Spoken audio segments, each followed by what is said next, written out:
I'm 71, if that's relevant,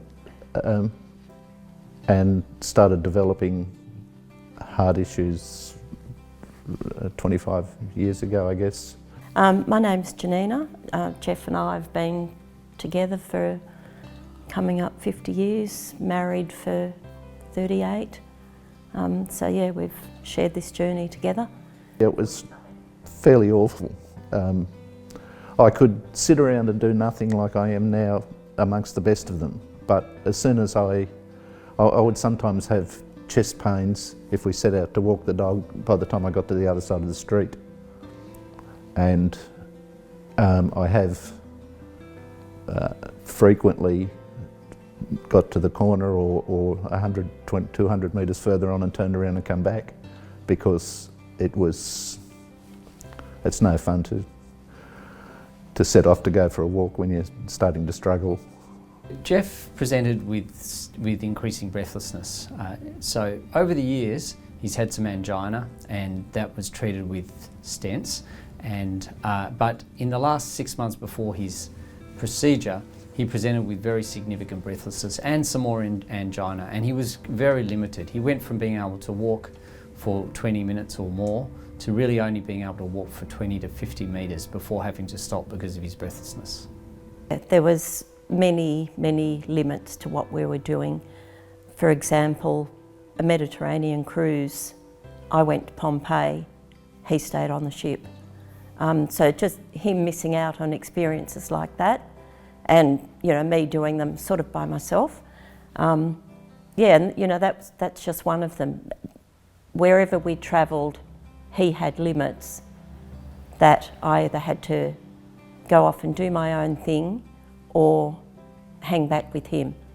Aortic stenosis is a common acquired condition, and we see it in about at least 5% of patients as they age. It's more common in the very elderly, but we start to see it often in patients in their 70s. If they have an underlying problem with their aortic valve, such as a bicuspid aortic valve, we can often see it earlier. It was good to know that what was wrong with me wasn't that I wasn't the first person to experience it, and they had a name for it, aortic stenosis, and they knew what to do about it, and ever since that moment I was keen to let's do it. The first test we did with Geoff was an echo. Echo is an excellent way of visualising the heart structures, including the valves, and that is how we diagnosed his very severe aortic stenosis. My cardiologist said that in 5 years' time I was heading for another intervention, but I don't know if I knew what that was.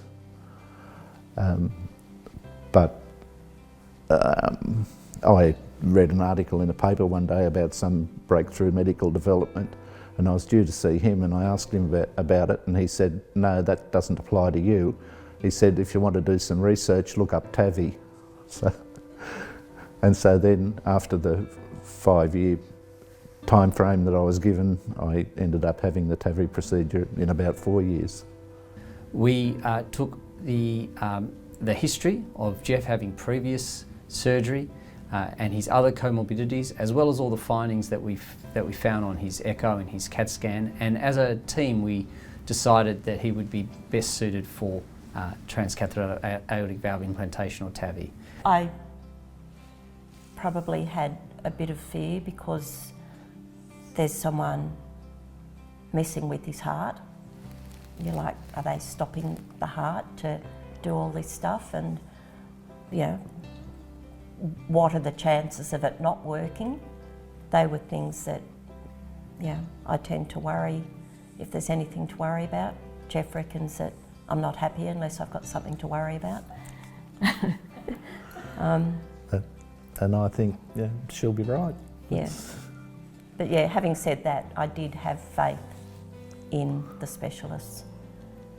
So Geoff made an excellent recovery. He was feeling better, much better by the following day. He was mobile and walking around the following day, and he was discharged within 48 hours.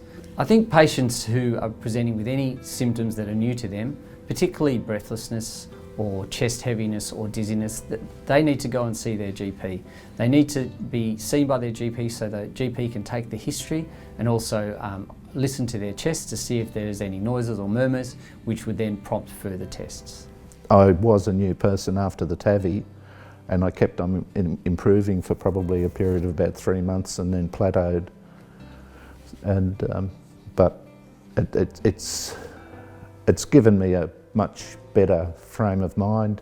I'm ready to make, we talk about, you know, holiday plans and long-term future planning, where I didn't ever feel like doing that before.